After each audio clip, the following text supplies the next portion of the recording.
The night is dark and echoing with vampires.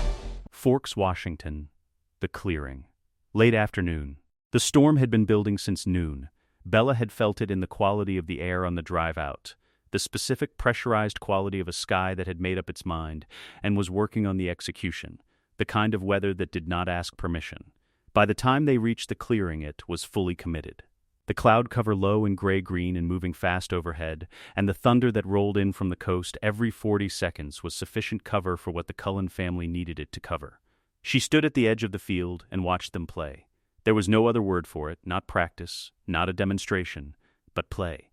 The uncomplicated physical joy of things doing what they were made to do in a space large enough to actually do it. Emmett at bat with the grin he wore when he was about to swing. The grin that made him look younger than the century behind it. Esme calling play-by-play from somewhere near third base with the specific warmth of someone who had been watching this for decades and still found it worth watching. Carlisle in the outfield at a distance that would have been absurd if Carlisle were anything other than what he was. Edward was beside her. His hand was cold at hers, the familiar cold. The cold she had been learning to receive as simply what he was rather than what it meant. He was watching Emmett with the expression he wore when Emmett was about to do something that would require Edward to look patient while finding it difficult to look patient. Emmett swung. The crack of the ball against the bat hit her sternum before she heard it with her ears. The impact arriving as a physical fact before her human processing had translated it into sound, the way very loud things arrive before the sound of themselves. The thunder that followed from the coast was almost exactly the right interval. Almost, Alice caught it in the far outfield. Out, Esme called. Emmett's grin did not diminish. The wind changed at 4:37. She would not know the time afterward, would not be able to account for the specific minute, but she would know the changing was the thing. The moment the wind off the mountain shifted direction and came from the south instead of the north, and everything that had been contained in the afternoon's geography reorganized itself. Alice stopped. She was 30 yards out in the field, and she stopped between one step and the next, the way Alice stopped when a vision arrived, not a pause but a cessation, the total immediate stillness of something that was somewhere else. Bella looked at her. Alice turned. The expression on her face was not an expression Bella had a name for. Alice had many expressions, and Bella had been learning them, had been building her catalog of Alice's registers across months of close observation, and this one was not in the catalog. It was the expression underneath all the other expressions, the one that lived at the base of the system, that the other expressions existed to prevent from being visible. Alice said one word. She said it to Edward, and she said it across 30 yards of field in the specific pitched low way of someone whose voice could carry across any distance at any volume, and who was choosing not to, because the choosing mattered. She said, James. Edward's hand released Bella's. The release had the quality of something severing, not letting go but separating. The specific quality of someone for whom holding on had been the organizing fact of the last 30 seconds, and had just been overridden by something that reorganized everything. He was already moving. Get her to the car, he said, to no one specifically, and to everyone within range, and the family contracted inward the way a fist contracted, Carlisle coming from the outfield at full speed. Rosalie and Jasper from the bases, everyone moving toward the center with the organized practice quality of people who had run this protocol before in some form. She did not move fast enough. She moved. She was moving. Her body responding to the urgency the way her body responded to urgency, which was not fast, which was never fast, which was the specific and persistent failure of human reaction time when the reaction time required was not human. She had taken 3 steps toward the tree line when the nomads came out of it. 3 of them. She registered this the way she was registering everything in the last 30 seconds, in the compressed, adrenaline-organized way of a body that had converted the available processing into a specific mode. 3 of them. Pale, still, looking at the assembled Cullens with the specific quality of something that had been watching and had made a decision. The one in front was looking at her. Emmett was between them and her. She had not seen him move. He was beside her, which was not where he had been, which meant the interval between where he had been and where he was had not been available to her perception. He was between her and the tree line, and his hand was on her shoulder, the flat, encompassing cold of a palm wider than her shoulder blade. And she could feel the cold of him through her jacket, the deep, specific cold that was nothing like the ambient cold of the October clearing. "I've got you," he said. His voice had the quality it had when he was serious, rather than when he was performing seriousness, which was rarer and more useful. The grin was gone. He was looking at the tree line, and at the nomads, and at the calculation of what was in front of them, and his hand was flat on her shoulder, and her pulse was there. Was absolutely there. Was the loudest thing in the clearing. She could feel it herself. The acceleration, the adrenaline doing what adrenaline did, elevating the heart rate and the output. The body responding to threat with the chemical flooding that made it possible to survive things that were trying to end it. The flooding made it louder. She did not understand at first what she was seeing in Emmett's face. He was still looking at the tree line. His jaw was at the angle it was at when he was managing something with the full application of what he had. His hand on her shoulder had not moved. All of these things were true, and were consistent with the Emmett she had been watching for months, and she was cataloging them with the compressed attention of the last 30 seconds, when she registered something that was not consistent. His eyes. Emmett's eyes were gold. They were not gold anymore. The change happened in the interval between one breath and the next, not gradually, not with the staged quality of something that was building toward an endpoint, but the way lights changed when the switch was switched, the quality of one thing becoming a different thing. The gold went away, and what replaced it was black. Not the warm brown black of his natural hair or the deep shadow black of his usual playfulness, but the flat, operational black of something that had been reorganized below the level of the person. She heard herself say his name. She did not hear him answer. The bite was not what she had expected pain to be. She had not been expecting it, which was the nature of it. The expectation had not had time to form, had been somewhere behind the moment, and then the bite was happening and the expectation was irrelevant. It was fast. It was his teeth at the juncture of her shoulder and neck, and the cold of him was a different quality of cold at that proximity, the specific cold of the venom beginning before the venom had finished arriving. Then, the fire. He came back from wherever he had gone before the fire had finished arriving. She understood this because she heard the sound he made, which was a sound she would not forget, and which she did not have a word for. Not a cry and not a word, and not any of the sounds she had heard from him across the months of knowing this family, this person, this big, warm, uncomplicated presence who had made her feel like a small sibling from the first visit. He was looking at his hands. His hands were in front of him, both of them, the way a person held their hands when they had done something with them that they could not have happened by looking at the evidence. Across the clearing, Edward's voice arrived. The fire was spreading up her neck and she was going down, and the last thing she saw before the clearing became the inside of her own pain was James at the tree line. His face, doing the thing that faces did when they had been handed something far better than what they had arrived expecting. He was smiling. Carlyle's voice cut through everything. This was the quality that Carlyle's authority had in genuine emergencies, not the warmth of his usual register, not the physician's careful management of how information landed, but the flat, absolute quality of someone who had been making decisions under impossible conditions for 3 centuries and had arrived at the specific stripped mode where the conditions were the only relevant variable. "Move," he said. "Now, all of us." Edward was already holding her. He had crossed the clearing in the interval between Carlyle's voice and the moment after it, which was not an interval that human perception would have registered as containing steps. He was holding Bella and she was screaming, which was the word for the sound but was not adequate for the sound, which had the quality of something happening at a level below the social, below the managed, below anything that was about communication. It was the sound of the burning happening to a person. He had heard this sound before. He had heard it in every person Carlyle had ever turned, in the 3 days that followed each of those turnings.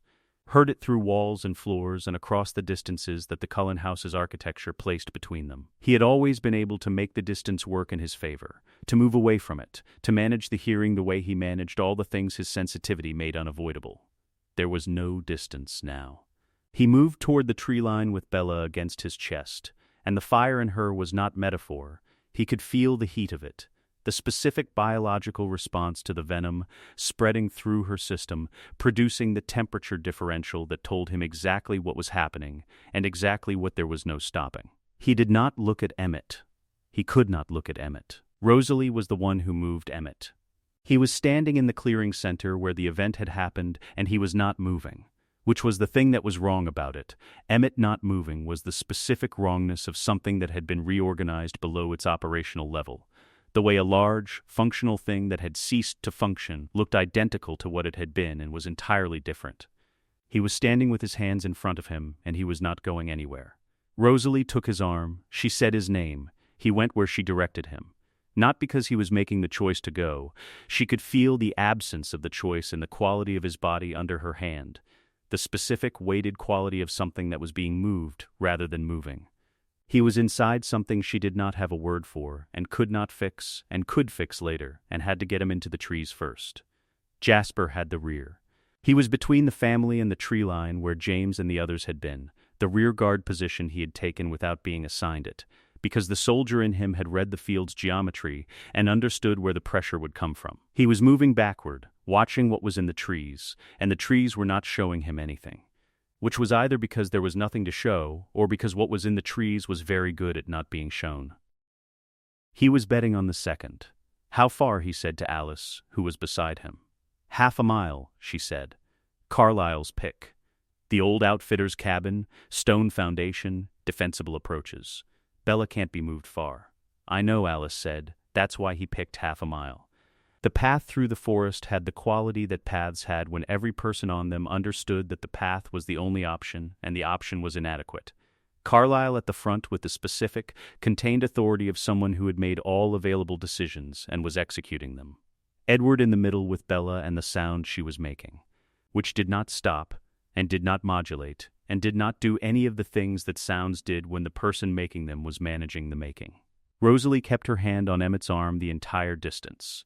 She was aware of everything she was not looking at, which included the way Alice moved beside Jasper with the slightly displaced attention of someone who was receiving information about the immediate future and was managing the information without sharing all of it, which meant Alice was seeing something she had decided not to share in real time, which meant the something was either uncertain enough to be unhelpful or certain enough to be paralyzing. She filed this. She kept her hand on Emmett's arm. The cabin was what Carlyle had said it was. Stone foundation, 2 rooms, the accumulated disuse of something that had been functional years ago and had not been maintained. It smelled of mildew and the specific mineral quality of closed stone spaces, and it had 2 windows and 1 door and a second internal wall that could be used to put Bella somewhere that was not the immediate interior if the immediate interior became a problem.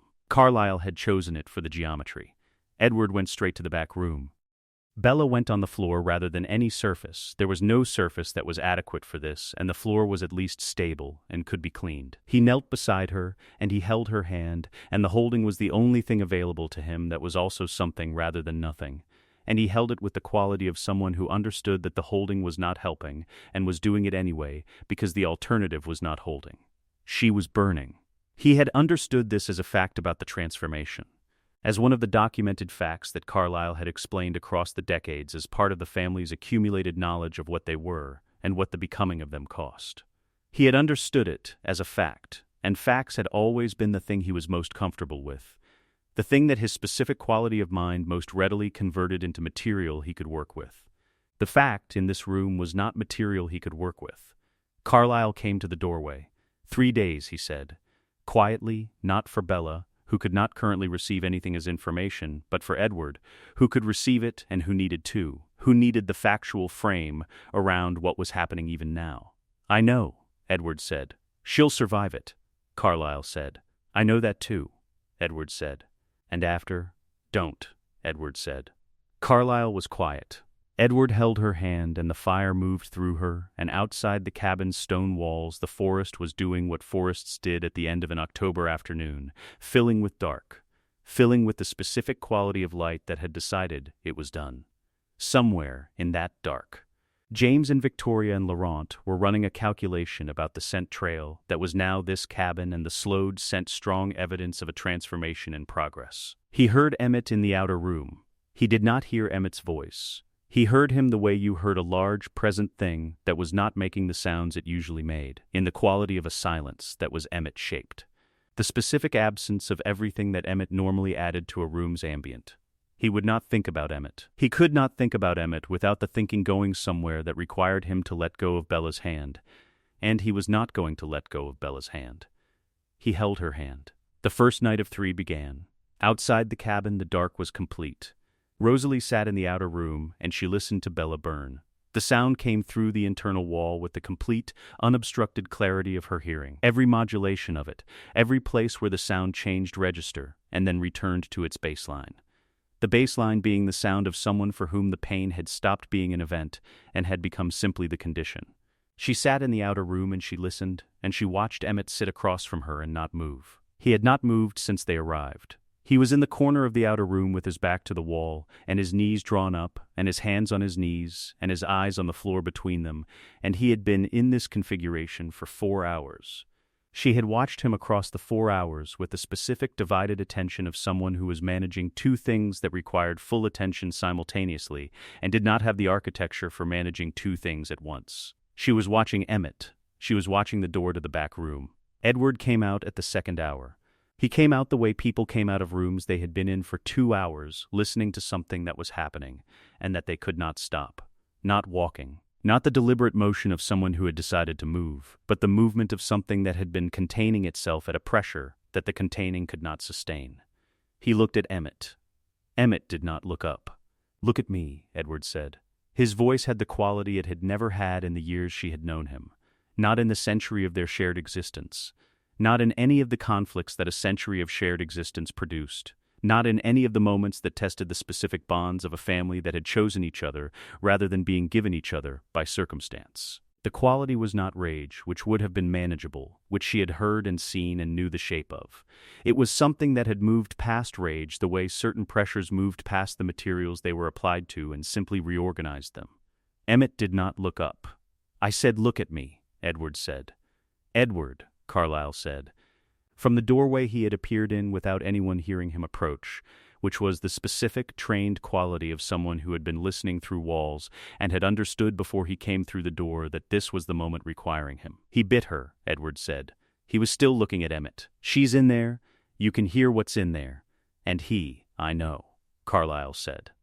"He bit her," Edward said again, with the specific quality of someone for whom repetition was not redundancy but necessity, who needed to say the thing again, because the saying of it once had not been sufficient to make the thing real in a way his processing could absorb.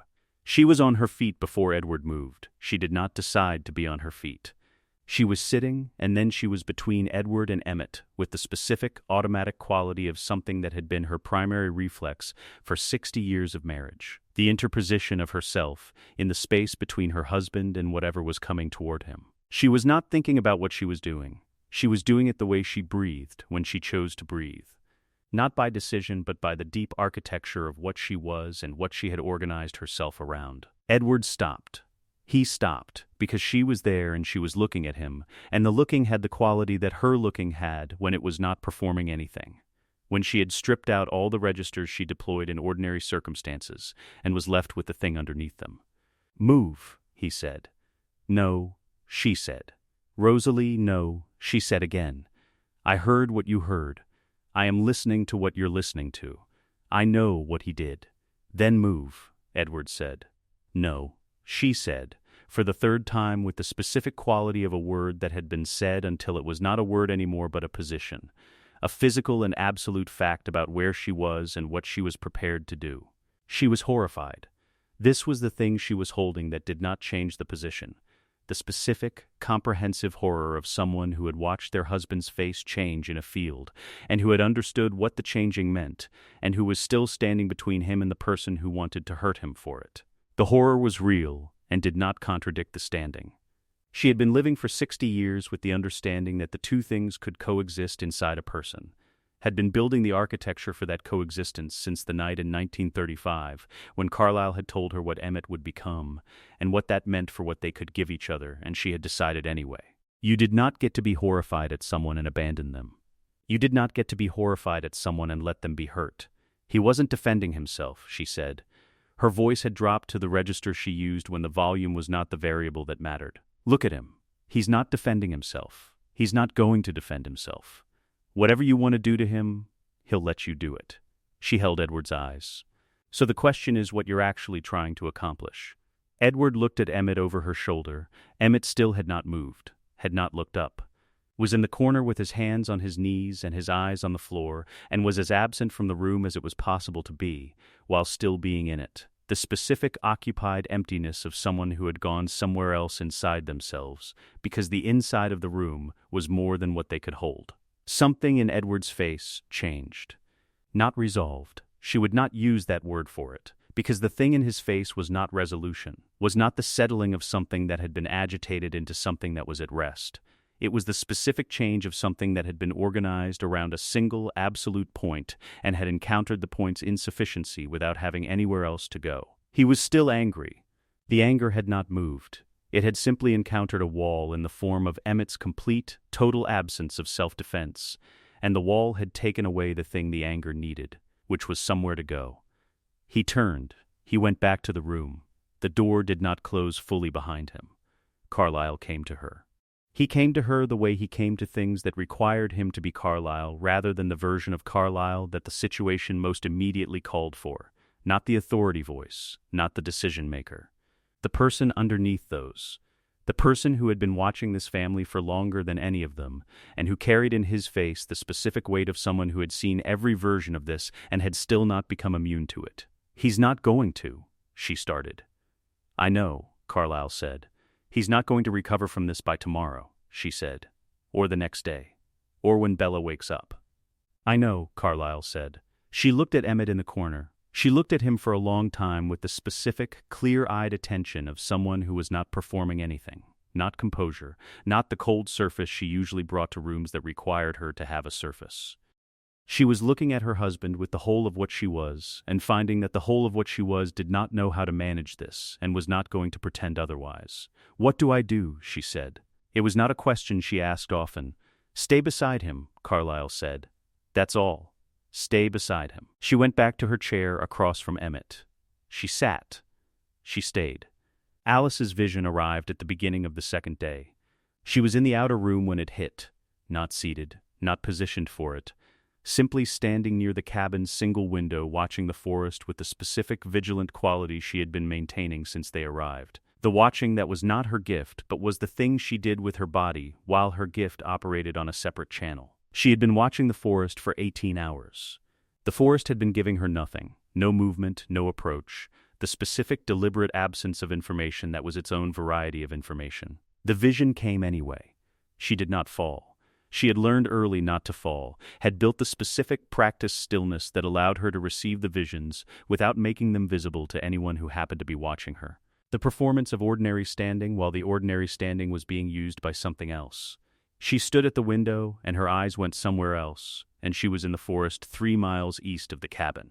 James, not alone. He was moving with the specific forward quality he had in the clearing, not hurrying, not the committed speed of something that was pursuing, but the patient, directional quality of something that had already decided on the destination and was making its way there at the pace it chose. Victoria was with him, red hair visible even in the forest's dark, her movement the complement to his.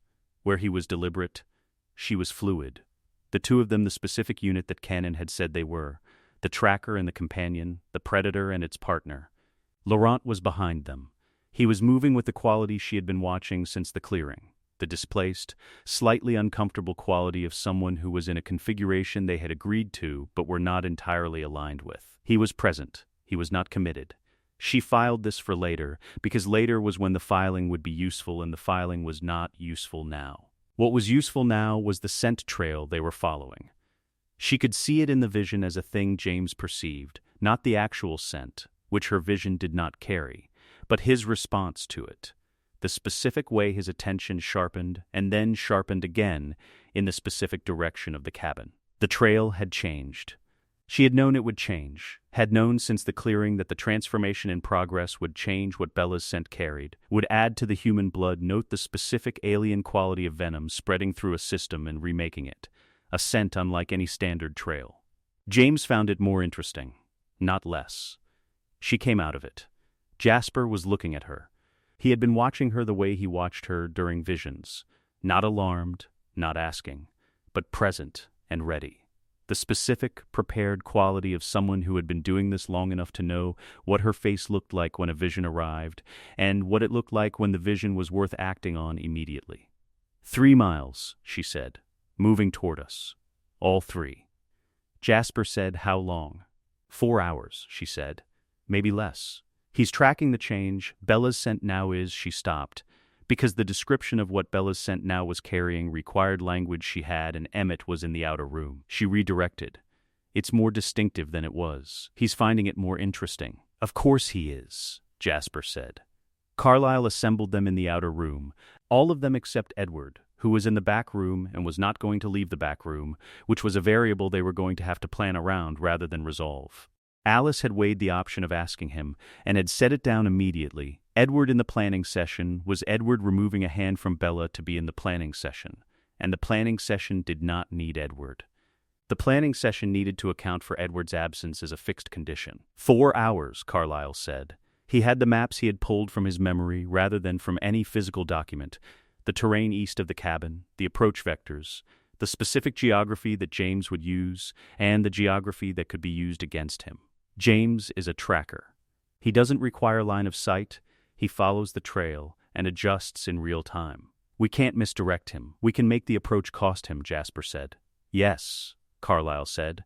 What we cannot do is move Bella. He said this with the flat quality of a constraint being stated rather than a decision being made, because it was not a decision, it was the arithmetic of the situation. The specific physics of a body in the middle of a transformation that could not be interrupted or relocated without consequences that were not recoverable. A transformation in progress required stillness, temperature management, and the absence of additional physical trauma. Moving a body in transformation was the thing you did not do. She's the anchor, Jasper said. Yes, Carlyle said. Which means we hold the cabin. We don't retreat further, Rosalie said, Emmett. The word had the quality of something being placed on the table for assessment rather than something being offered as a contribution. They looked at Emmett. Emmett was at the outer room's edge. He had been there since Carlyle called the assembly, had come when called, which was the first voluntary movement she had seen him make since the clearing. He was not looking at anyone. He was not looking at anything with the specificity of someone receiving the room's content. He was present and was not operational, which was the honest assessment, and Rosalie had given it in the single word that contained it. He fights, Carlyle said. Rosalie looked at him. He fights, Carlyle said again, with the quality of someone restating a position that they understand is going to encounter resistance. We are 3 defenders short of what this engagement requires, and the 3 fighters we have are going to be managing 2 approaches simultaneously. Emmett is the strongest member of this family. We need him. He's not, Rosalie started. I know what he's not right now, Carlyle said. He's also what he is. And what he is the only person in this cabin that James will have to seriously account for if Emmett decides to be that. Emmett's eyes moved, not to Carlyle, to the wall behind which Bella was burning, the internal wall of the cabin's second room, the wall that had been the boundary of the worst thing he had ever done. He looked at the wall for a long time. James comes from the east, Jasper said. He was already shifting to operational. This was Jasper's specific quality in the moments before action, the soldier's mode that required the situation as a terrain feature rather than an event with an emotional dimension. He'll bring Victoria on a separate approach to split our response. Laurent is the variable. He hasn't committed to James's agenda the way Victoria has. I'll take the east with Emmett, Alice said. I can see his adjustments. Emmett can hit what I point him at. Carlyle takes the west, Jasper said. Rosalie and I take the door. Edward, Rosalie said, stays with Bella, Carlyle said, until she doesn't need him to. What if she wakes up while we're fighting? Rosalie said. The room was quiet. She won't, Alice said. She said it with the specific quality she had when a vision had shown her something she was not going to share in full but was going to deploy as a fact. It was not entirely a lie. She had seen something, in the fragments the visions had been giving her since the clearing. She had seen something that she was not going to put in this room right now, because this room needed 4 hours of preparation and not the thing she had seen. She won't wake up in time, Alice said. All right, Carlyle said. He looked at Emmett. Emmett was still looking at the wall. Emmett, Carlyle said. A long pause. I'm here, Emmett said. The burning stopped. Not gradually. It did not taper or diminish or give any of the usual warnings that things gave before they ended. It stopped the way a sound stopped when the source was removed, the complete and total absence of the thing that had been present for 3 days, and the absence was so total that for a moment she could not locate herself in relation to it, could not find the boundary between where the burning had been and where she was. She was somewhere. The somewhere arrived in pieces, which was not how the somewhere usually arrived. Usually a place was simply the room or the field or the car that you were in, present as a given rather than as an accumulation. This somewhere was arriving as accumulation, each piece presenting itself separately with the specific, insistent quality of something that required individual attention. Sound was the first piece, and it was not one sound, it was every sound, which was the thing she had not understood when she understood it as a concept, the thing that no description of it adequately prepared you for, which was the simultaneous, undifferentiated arrival of every available sound at full resolution with no hierarchy imposed. The wind in the trees outside the cabin, the specific creak of the cabin's stone settling in the morning cold, breathing, multiple breaths, different rhythms, different distances, each one distinct and separately legible. A heartbeat. She identified it before she understood what she was doing. One heartbeat. In the cabin. Steady, controlled, the specific rate of someone who is managing their rate, who had been managing their rate for a long time and had arrived at the management as a condition rather than an effort. She understood that the heartbeat was not hers. She did not have a heartbeat. The understanding arrived with the complete, calm quality of information received by a system that had already reorganized itself around the information before the information was consciously received. She was not breathing. She was not warm. She was lying on the floor of the back room of the stone cabin, and she had been burning for 3 days, and she was done burning, and she was not what she had been when the burning started. She opened her eyes. Color arrived the way sound had arrived. At full resolution, every shade differentiated, the specific quality of visual information received by something that had not been processing it the way she had been processing it for 17 years. The ceiling of the cabin had grain and texture that she could read the way she had read text, not as a pattern to be decoded, but as the complete, available information content of a surface, present all at once. She turned her head. Edward, he was beside her on the floor, which was where he had been for 3 days. She knew this without knowing how she knew it, without the memory of seeing it, the way she knew certain things now that felt like memory but were constructed from the quality of what she was receiving, rather than from anything stored. He had been beside her. He was beside her. Now. He was looking at her with the specific quality of someone who has been waiting for something and has arrived at the moment of the thing, and is not yet certain the moment is safe to be in. She thought, I remember. She thought, Emmett's face. The memory arrived before she had decided to access it, which was the quality of this, the new quality of this, that everything was at the surface, that the organization of information into available and not available had been replaced by the organization of all information as available simultaneously. She remembered the clearing. She remembered the wind changing. She remembered Emmett's hand on her shoulder and the cold of it, and the specific moment when the cold changed, and his eyes changed, and the change produced the bite. She remembered his face when he came back. She remembered the sound he made. Edward said her name. He said it with the specific, careful quality of someone who was not yet certain what kind of thing he was addressing. Not uncertain about her, she understood, but uncertain about the version of her that existed at this moment, in this room, looking at him with eyes that were not the eyes he had been looking into for the last year. Yes, she said. Her voice was not her voice. It was hers. She recognized the syntax of it, the register, the thing that made a voice identifiably a specific person's, but the quality had changed in the way the ceiling's quality had changed when she opened her eyes. In the way everything's quality had changed, the information content elevated to something that no longer fit the previous category. You're all right, Edward said. I don't know yet, she said. Honest? She was being honest rather than reassuring, because she was in the first moments of what she was, and she did not yet have the survey of it that would allow her to say all right with any accuracy. Edward came closer. He moved toward her with the specific, calibrated quality of someone approaching something they were uncertain of and certain about simultaneously. Certain of her, uncertain of the version of her that was present, the version that was 3 days and a bite away from who she had been. He came close enough that she could receive the full information content of him at this range, which was considerable. She was receiving him in a way she had not been able to receive him in 17 years of being human, and the receiving was its own specific category of information that she was going to need time to understand. His hand reached for hers. She let him. The thirst arrived. It arrived the way the sound had arrived and the color had arrived, and the specific information content of everything in the room had arrived, all at once, at full volume, with the complete operational quality of something that had not been building and had simply become present. She was aware of every person in the cabin. One heartbeat, accounted for. But there were others. She could hear them through the wall, through the stone, the multiple rhythms of multiple bodies in the outer room, each one a distinct signal. She counted. She was counting before she had decided to count, the new quality of her processing running the available information faster than the decision to run it. 4.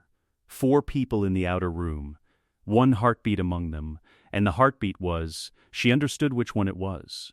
She could pick it out. She could hear the specific quality of a human heartbeat as distinguished from the quality of the 4 vampires she was living with, as distinguished from the quality of her own absent one, and the heartbeat she was hearing was her own father's. She understood. She recognized it the way she had not known she had learned to recognize it, from the months of being in his house and being near him, and learning him, without ever knowing she was learning this specific thing. The heartbeat was not Charlie. Charlie was not here. She recalibrated. One heartbeat. The cabin. She looked at Edward. "There's a human in the cabin," she said. Edward looked at her. "Outside," he said, "not inside. The family's perimeter, Alice thought a witness might." He stopped. "We'll deal with that. You don't need to manage that right now." The thirst had an opinion about right now. She was aware of it the way she had been aware of the ceiling and the sound and the heartbeat. At full volume, fully present, fully operational. She was aware of it and she was choosing, which was the thing she was doing in this moment that she had not known she would be doing. The thing she had not known would be available to her, so immediately after the burning stopped, she was choosing. "All right," she said. "Tell me what's happening." Jasper felt her wake up. This was the specific quality of his gift in a space where he had been monitoring for 3 days, not the passive reception of whatever the room's ambient emotional content was, which was how it operated when he was not directing it, but the active, sustained monitoring of multiple people across multiple rooms for an extended duration. He had been doing this since they arrived at the cabin. He had been managing the outer room's emotional weather while simultaneously maintaining awareness of what was coming through the internal wall from the back room, and the 3 days had produced the specific, wearing quality of sustained high-bandwidth attention. He felt her wake up as the arrival of something new in the space he was monitoring. Not a new person, a new quality of an existing person. The specific, reorganized quality of someone who had been undergoing a fundamental change for 3 days and had completed the change, whose emotional signature was now a different signature, receiving and transmitting at the frequency of something that was no longer what it had been. He had felt this before. It was different. Every time. He was at the door to the back room when Emmett moved. He heard it, the specific, weighted movement of someone large getting to their feet, the quality of Emmett's motion through the outer room, the direction of the motion. He understood before he turned around what the direction was. Emmett was moving toward the back room. Rosalie said his name. He did not stop. He had not run in 3 days, had not moved in 3 days beyond the minimal involuntary adjustments of someone who was not physically capable of true stillness, but had reduced their motion to the minimum the body permitted. And now, he was moving. And the movement had the quality that Jasper could feel before he saw it, which was not urgency and was not aggression. It was the specific, deliberate quality of someone who had made a decision. Jasper stepped into the doorway. Emmett looked at him. "She's awake," Emmett said. "Yes," Jasper said. "I need to, not yet," Jasper said. "Jasper, Emmett." He said it with the specific, flat quality of a man who had been a soldier and knew the difference between the kinds of not yet. Not yet is not forever. It is right now. You go in that room right now, and she is 3 minutes awake, and you are 6 feet of guilt, and she has the thirst, and there are not enough people in this cabin to manage what happens if those things collide incorrectly. Emmett looked at the doorway. The door was not fully closed. Through the gap, the sound of Bella's voice was audible. She was talking. She was asking questions. The quality of her voice was the new quality that Jasper was still calibrating to, and he could feel Emmett receiving it the way Emmett received everything that was coming through that door, which was at full weight, nothing managed, no architecture between himself and what he was feeling. He felt Emmett want to go through the door. He felt him stop. "All right." Emmett said. He went back to the outer room's far wall, and he sat down, and he did not go through the door. Jasper went through the door. He came in the way he came into rooms that required him, the specific, measured entrance of someone who was already managing the room's emotional content before his feet crossed the threshold, who had a sense of what was in the room and was calibrating his output to the room's needs before he arrived in it. Edward was at Bella's side. Bella was sitting up. She was looking at Jasper with the specific, comprehensive quality of someone who had just spent 3 days being reorganized and was now receiving the world at the new resolution, and was very carefully not moving. The careful not moving was the thing he was most focused on. It told him more about her state than any other single observation. She was managing. She was aware of her own managing. The thirst was present in her. He could feel it as a distinctive feature of her emotional landscape, not the human analog of hunger or want, but the vampire's specific thirst, which had a different quality, a different urgency, a different relationship to decision-making than anything in the human register.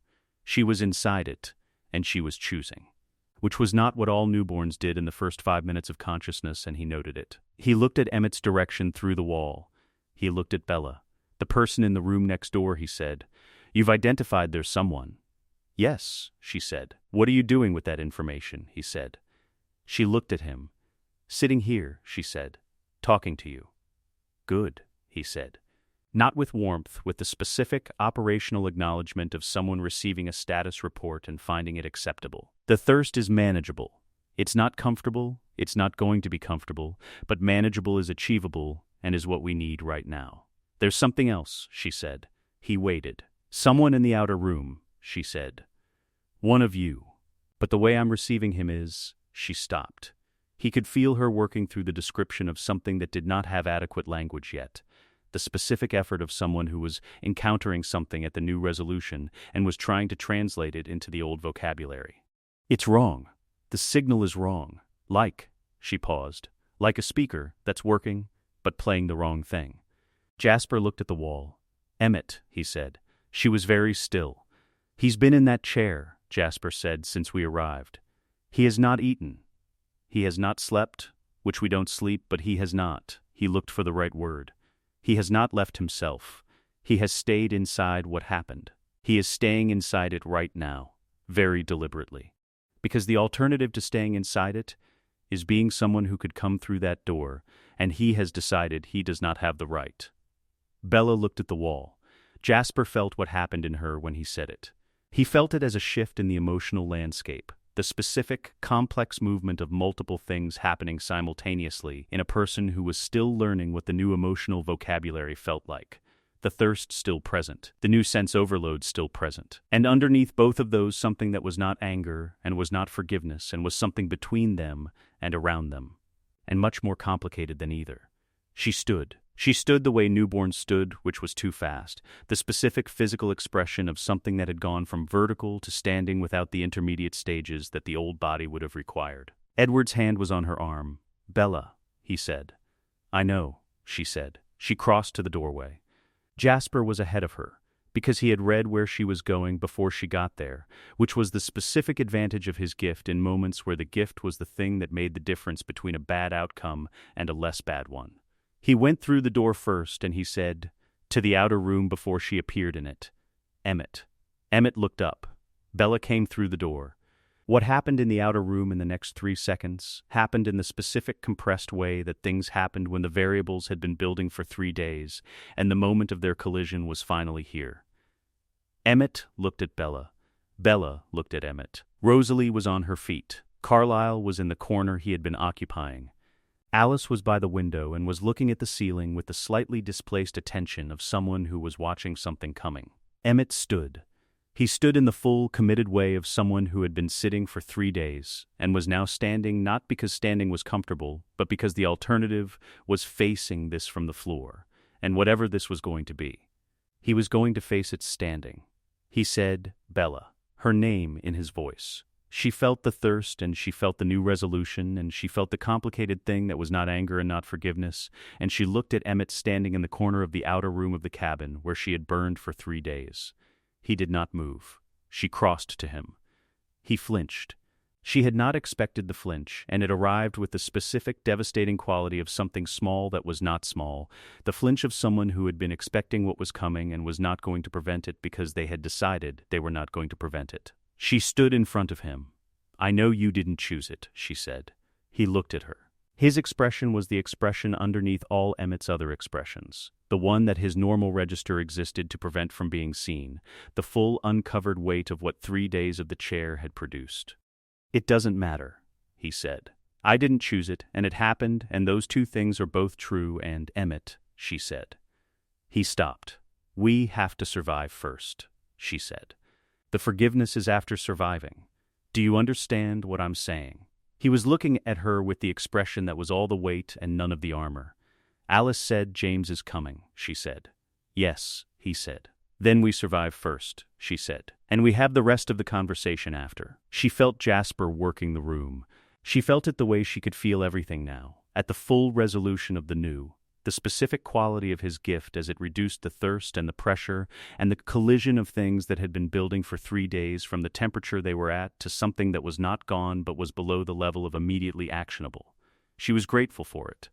She did not say so because she was still learning what to do with the new vocabulary of gratitude, and the thirst was still present and James was still 4 hours out. "All right," Emmett said. It was the first thing she had heard him choose. James arrived at 3 in the afternoon. He arrived the way good trackers arrived, not with announcement. Not with the theatrical quality of someone who wanted the house to know he was coming before he was close enough for the coming to matter. He arrived with the specific, operational quality of something that had been moving toward a destination, and had reached it, and was now in the transition between traveling and the thing that came after traveling. Alice's vision broke at 2:47. She said now. The positions they had assigned in Jasper's planning session held for approximately 90 seconds. 90 seconds was the interval between Alice's warning and the first contact, and the interval felt different from inside it than it would have felt from outside it, which was the specific quality of time in the immediate approach to a fight, not compressed, not expanded, but present with the specific density of something that was fully inhabited. Jasper and Rosalie held the door. Carlyle took the west approach, which was the window and the stone wall beyond it, and the specific geometry of the terrain that put him at the angle to intercept a flanking movement before the flanking movement reached the cabin's interior. Alice and Emmett were at the east. Bella was in the back room with Edward. Victoria came through the west window first. She came through it with the specific, committed quality of someone who had decided the window was the approach, and was executing the approach at full speed, the glass and the frame reorganizing around her entry rather than stopping it, and Carlyle was there because he had been there. Had been positioned at the precise angle that put him between Victoria and the interior before she had finished coming through. She was fast. He had known she was fast, had known it from the accounts, from the decades of accumulated knowledge about the nomadic covens that moved through the Pacific Northwest, from everything the family had compiled about James's companions specifically. Knowing it did not make receiving it at full operational intensity any less significant. He hit her from the side. The impact took them both into the stone wall, and the stone held. The cabin's foundation was what Carlyle had chosen it for, the structural solidity of something that had been built to withstand the specific, grinding weight of mountain winters rather than the immediate.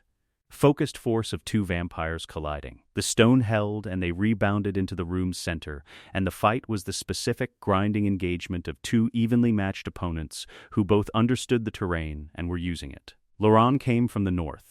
He came with the specific, slightly displaced quality that Alice had been flagging since the clearing.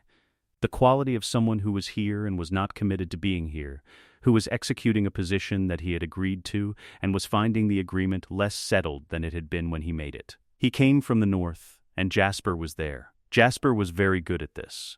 He had been good at it since before any of them, which was the thing the family did not always say, and which was present in every engagement they were part of where Jasper had a free hand. He was good at it with the specific, terrible competence of someone who had built the competence in a context that was nothing like the one he occupied now, who had refined it across decades of the Southern Vampire Wars into something that operated at a level below the conscious. Laurent was good.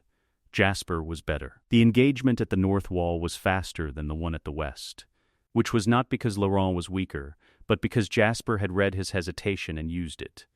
Had felt through his gift the specific quality of a person in a fight who did not fully want to be in the fight, and had applied that reading to where he put his hands. James came through the door. He came through the door rather than around it, which was the statement of someone who had decided that the door was irrelevant to his purposes and had treated it accordingly. He came through it and he looked at the room, the specific, rapid inventory of a tracker who had arrived at the destination and was running the situational assessment before the next decision, and his attention settled on Emmett. Emmett was at the east. He was exactly where Alice had positioned him, at the angle that gave him the response range she needed to point him at whatever her visions were showing her. He had been there when James came through the door, and James looked at him with the specific quality of recognition, not of Emmett personally, but of the significance of him. The trackers read of which element in a contested space was the most interesting element. James moved. He moved toward Emmett with the forward, committed quality he had shown in the clearing, the quality of something that had identified a problem and was resolving it directly rather than managing around it. Alice's vision was already breaking, she was telling Emmett. In the half-second intervals of her vision's updates, where to be and where not to be, and Emmett was following it with the specific, mechanical quality of someone who had decided to trust the guidance rather than his own read. He was following it well. And then James adjusted. The adjustment was small, a half-second recalibration in the approach angle. The specific quality of a very experienced fighter discovering that the opponent he was engaging had a read on his movements that was not coming from the opponent. He could feel it. He had been doing this for centuries, and he could feel the difference between a fighter who was reading him directly and a fighter who was receiving information from somewhere else. And he adjusted his approach angle to create the interval between Alice's vision and Emmett's response. The interval was a fraction of a second. It was enough. James hit Emmett with the full force of a centered, committed strike, and the force had a target he had identified in the approach, the specific point that made Emmett's defense fail, not because Emmett was weaker than him in raw terms. Though he was not, but because Emmett was fighting at reduced capacity, which James had also felt, and was using. Emmett went into the east wall. The east wall held, but the impact had the quality of something that had found the limit. The stone showing the force in the specific, permanent way of stone that had received something that had reached its capacity. Emmett slid down the wall, and the slid had the quality of something that had been hit in the specific, targeted way rather than the general way, hit at the point where the guilt was living, where the 3 days of not defending himself had hollowed out the reflexes that would have let him be the fighter he actually was. James stood over him. He had the specific quality of someone who had located what he came for and was about to conclude it. He said, "This is the one that bit her." He said it with the quality of someone noting a fact for their own information rather than for the room's benefit, the internal accounting of a tracker who had been following the scent trail of a specific event and had arrived at the source. "Yes," Emmett said. From the floor. "And you came to fight anyway," James said. He looked at Emmett with the quality he had in the clearing, the inventory quality, the assessment of something that interested him. Most of them don't. Most of them who've done something like that, he paused. They go somewhere quiet. They don't come to the fight. "I owe the fight," Emmett said. James tilted his head. "How interesting," he said. He raised his hand. Something happened in the cabin that had not happened since the door came off its frame. The sound from the back room changed. Not the voice, not Bella's voice, which had been audible at intervals through the fight from the back room, Edward managing her. The sound itself, the specific quality of the sound the room was making, changed in the way sounds changed when something was added to them that reorganized their relationship with the space they were traveling through. James turned. Bella was in the doorway. She was standing in the doorway of the back room with her hand on the frame, and she was looking at James, and the quality of her looking had no analog in what James's tracker experience had prepared him for, which was the full, complete, new sense looking of a newborn vampire who had been burning for 3 days and had woken up 2 hours ago and had decided to come through a door. She was looking at him with the red eyes and the cold quality, and the complete, receiving attention of something that was still in the first hours of what it was, and had not yet built the management that made the what it was less visible. She was looking at him, and she looked enormous in the doorway. Not physically, she was the same size she had been. The enormous was the quality of her attention at full resolution, the specific, unmanaged newborn presence that experienced fighters knew about and that James, for all his centuries, had not personally faced, which was the presence of something that had not yet learned to make itself smaller. He was still for 1 second. The second was the longest second in the fight. Edward came through the backroom doorway at a dead run and stopped.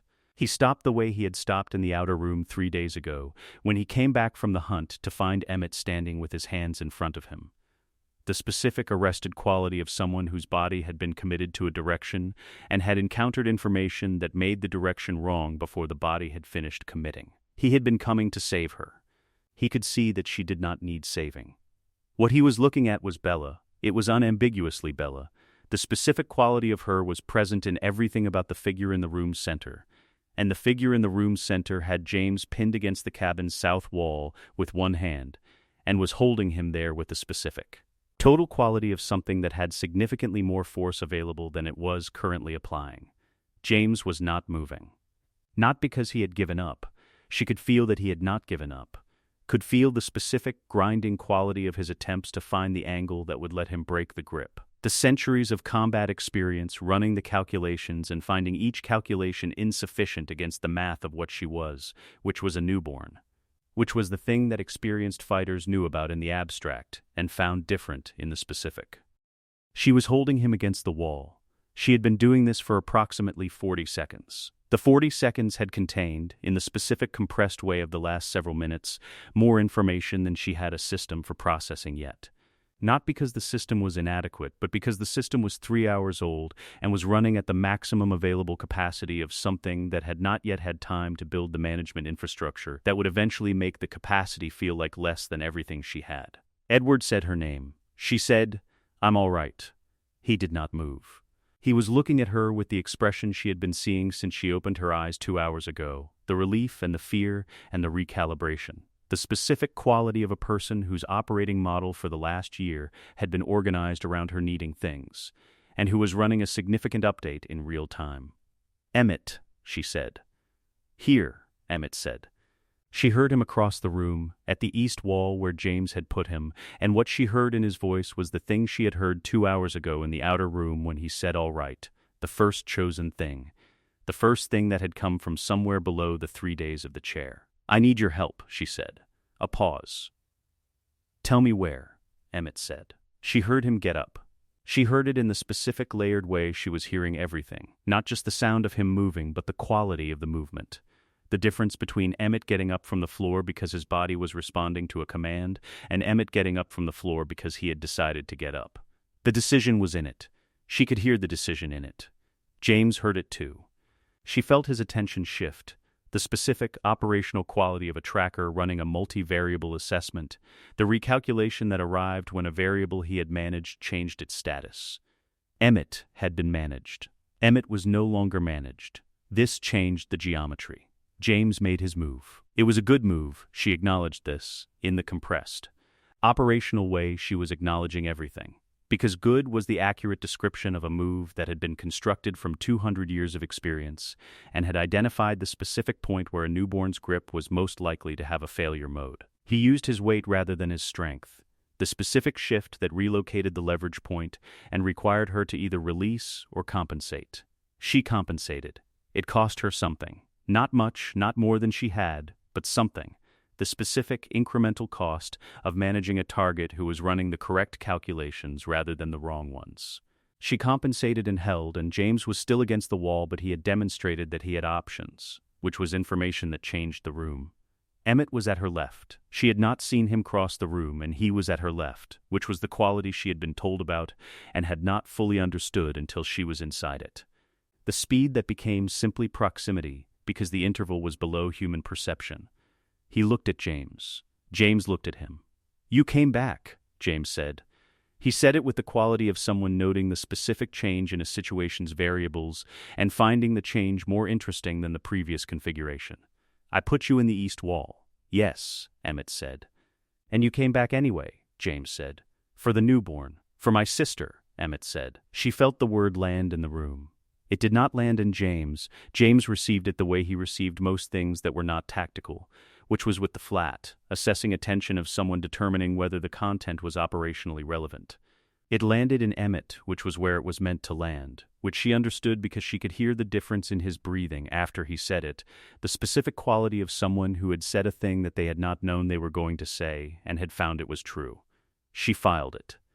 "Emmett," she said. He looked at her. "Left side," she said. "He's been running the left side for the angle." If I shift the grip, I see it, he said. She shifted the grip. The shift created the interval James needed, which was what she had planned for, the specific invitation that a tracker with 200 years of experience would not be able to decline, because declining it would require him to not be what he was. He moved into the interval. He moved toward the opening she had created with the forward, committed quality she had been reading since the clearing and had been reading for the last several minutes. Emmett was there. Not waiting. There. Which was the difference between two people who were coordinating and two people who had read the same moment.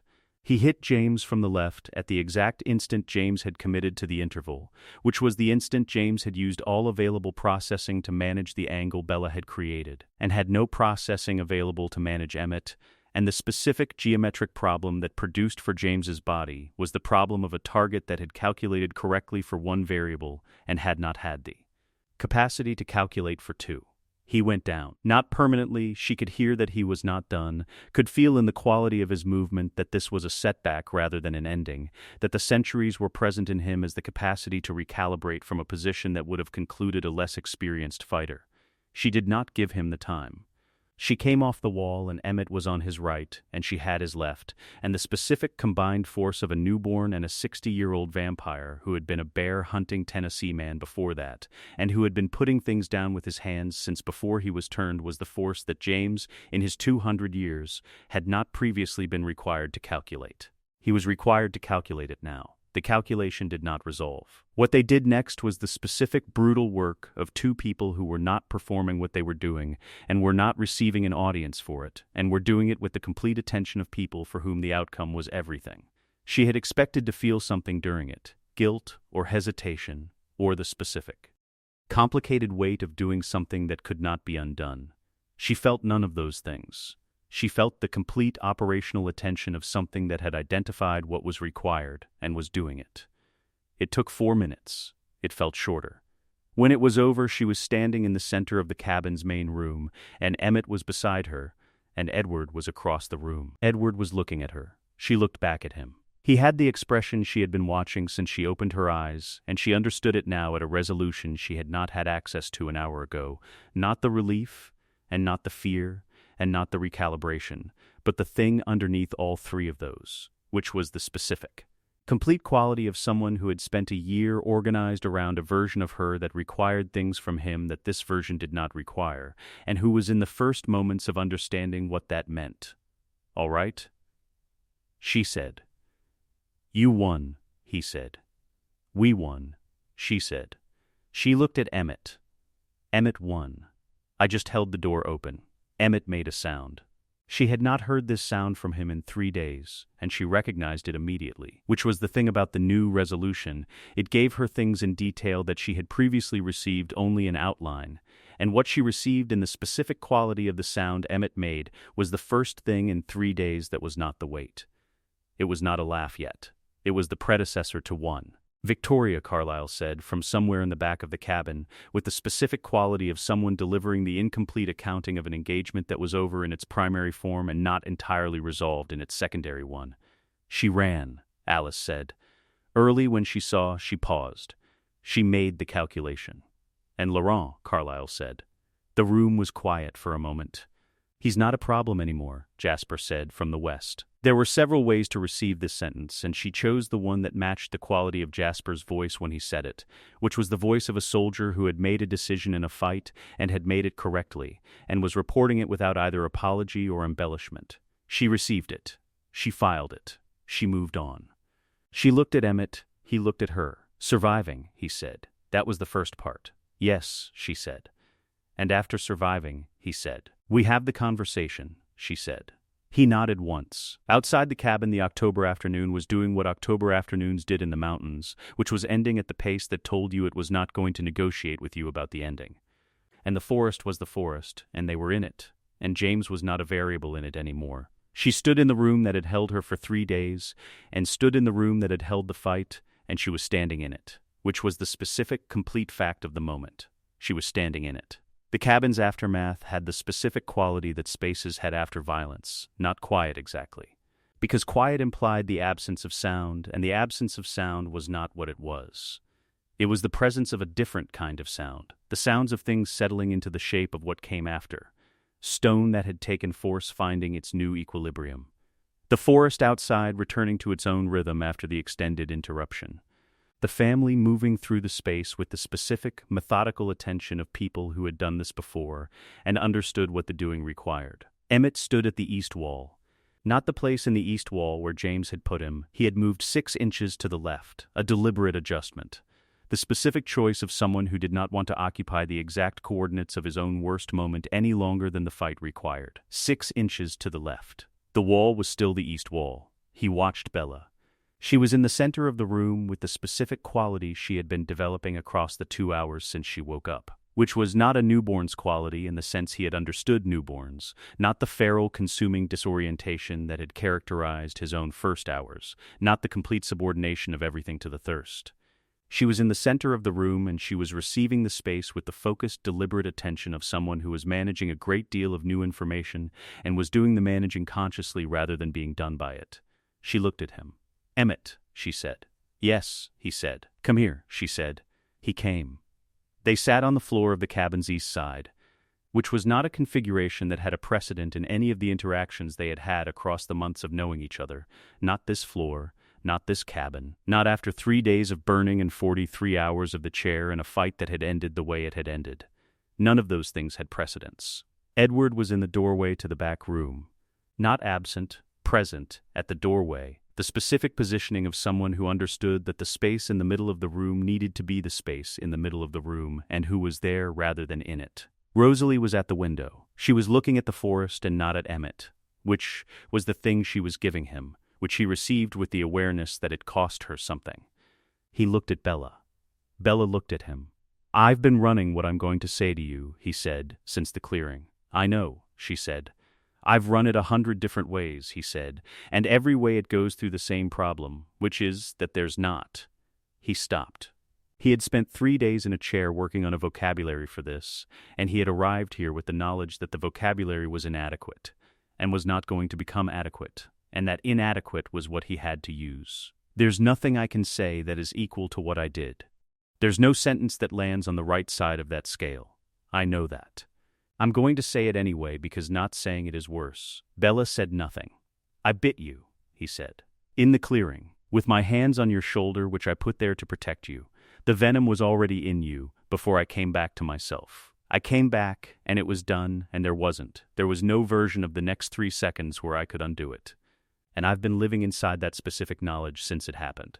He looked at his hands, which was the look he had been giving them since the clearing, the look at evidence. "I don't know what the right word is for what I'm asking you," he said.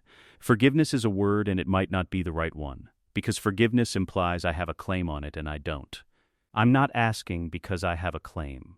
I'm asking because you're Bella, and you're sitting on the floor of a cabin with me, and whatever I did, what you've done in the last 3 days, is not what someone does to a person they're finished with."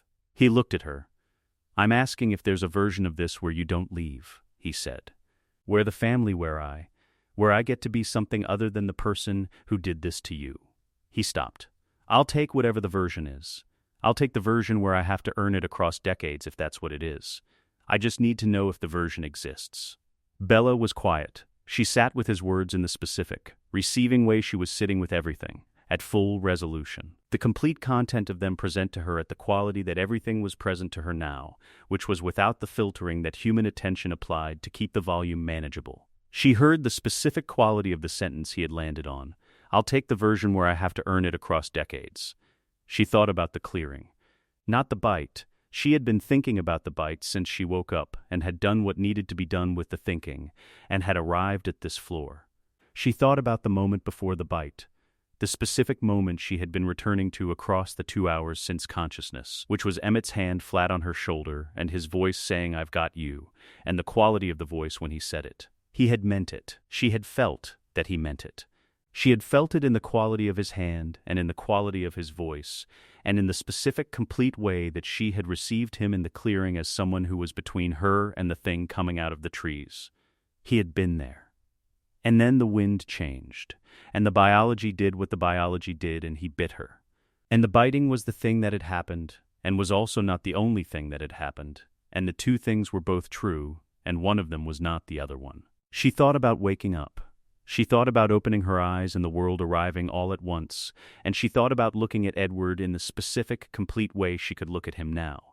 And she thought about what the looking had given her, which was the full resolution of the things she had been understanding across a year of the incomplete resolution that human senses provided. She had looked at him and understood what she had. What she had was only possible from inside what she was.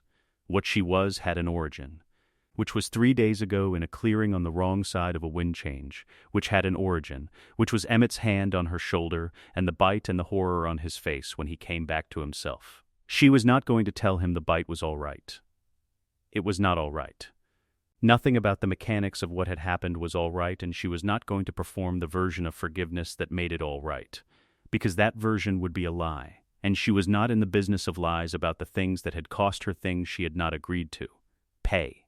She was going to tell him the truth. "I've been thinking," she said, "about what I would have been." He looked at her. "If the clearing had gone differently," she said, "if the wind had been different, if James had chosen a different day or a different field, if any of the things that happened in a specific sequence to produce this," she gestured. A small gesture that encompassed the cabin and herself and the quality of the light she was receiving at full resolution, had been different. "I would have been human. I would have been human for as long as humans were human for. And at the end of that, which was always going to be the end of that, I would have been done." She looked at her hands. The hands that were not warm, that did not have the pulse she had been managing and monitoring for 17 years in the specific, unconscious way of something that had never known it was doing it until it stopped. "I'm not done," she said. "Edward is not done. What I have with Edward is not. It doesn't have an end date now." She looked up at Emmett. "That is not a small thing. I want you to understand that I am not saying it as a small thing.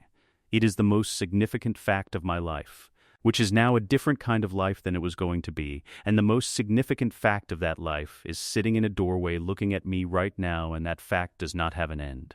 Emmett was very still. "You gave me that," she said. "Not on purpose. Not in any way that exonerates the how of it. But you were in the clearing with your hands on my shoulder, and the thing that happened happened, and the outcome of it is—" She stopped, started again. "I'm not forgiving the bite. I don't know that I have the equipment for that yet. But I'm telling you that the person who was in that clearing with their hand on my shoulder, who said, 'I've got you,' and meant it, I want that person in this family." She held his eyes. "Yes," she said. "There's a version." Emmett made the sound again, not the predecessor to a laugh, the thing itself, brief and rough, the specific quality of something that had been held for 3 days and was encountering the first air. Rosalie turned from the window. She was looking at him the way she had been not looking at him for the last 20 minutes. And the quality of the looking was the specific quality of 60 years of marriage, and the thing that 60 years of marriage looked like when the 60 years had survived something that had tested whether they could. Edward crossed the room. He came from the doorway, and he came to Bella the way he had been coming to her since the clearing, which was with the specific. Complete orientation of someone for whom she was the point the room organized around, and he sat beside her on the cabin floor, and she leaned against him, and the cold of him was the same temperature as the cold of her, and the sameness was the thing that was new, and was the specific, complete fact of what they were. Carlyle stood at the outer room's entrance. He was looking at the assembled space, the family on their various walls and floors, the cabin that had held the fight and the burning and the 3 days, and had come out the other side with its stone foundation intact. "We'll need to move soon," he said. "Before Charlie," he stopped. He said it with the care of someone who had been holding this specific complication since the clearing, and had been waiting for the moment that was not the wrong moment. "There are decisions to make about the cover story. About what Charlie is told." Bella said, "I know." She did not say it the way she would have said it as a human, which was with the weight of the thing being heavy. She said it with the specific, flat quality of someone who understood what needed doing and was going to do it, for whom the management of the hard thing was available now as a mode rather than as a burden. "Not today," she said. "No," Carlyle agreed. "Not today." She looked at the cabin. She looked at the east wall with its stone-deep impression where James had put Emmett and where Emmett had gotten up from anyway. She looked at the door that James had come through and was no longer on its frame. She looked at the window on the west side where Victoria had made her entry and her exit. She looked at the back room doorway. 3 days. She had burned for 3 days in that room, and she had come out of it. and she had stood in the doorway, and she had done what needed to be done, and she was on the floor of the main room with her family around her. She had earned this. Not the bite. She was not going to make the bite into something that had earned anything, because that was not the truth, and she was in the business of truth. But the fighting, and the choosing, and the specific, conscious decision at every point in the last 2 hours to be the person who held the room together rather than the person the room was coming apart around. That she had earned. "All right," she said. "We move tomorrow," Emmett said Bella. She looked at him. He did not say anything else. He held her eyes for a moment with the full, uncovered weight of the expression that existed underneath all his other expressions, and then he did the thing he had been doing since before she was part of this family, which was to put the weight somewhere that was not the surface. He put it away. Not gone. She could see it was not gone. Could receive at this resolution the specific quality of something that had been held and was now being carried in a different configuration. The configuration of someone who had a thing to carry and had decided they were going to carry it on their feet rather than in a chair. "Tomorrow," he said. "Tomorrow," she said. The cabin held them in its October afternoon. The stone that had survived the fight still solid, the light through the window that Victoria had come through doing what light did in the last hour before it was done for the day, which was becoming specific in the way it was not specific when there was more of it. She was in it. They were all in it. The family that had nearly broken across 3 days in a stone cabin was in the last hour of its October afternoon, intact. And the intactness was not the absence of what had happened to them. It was what they were, having had it happen.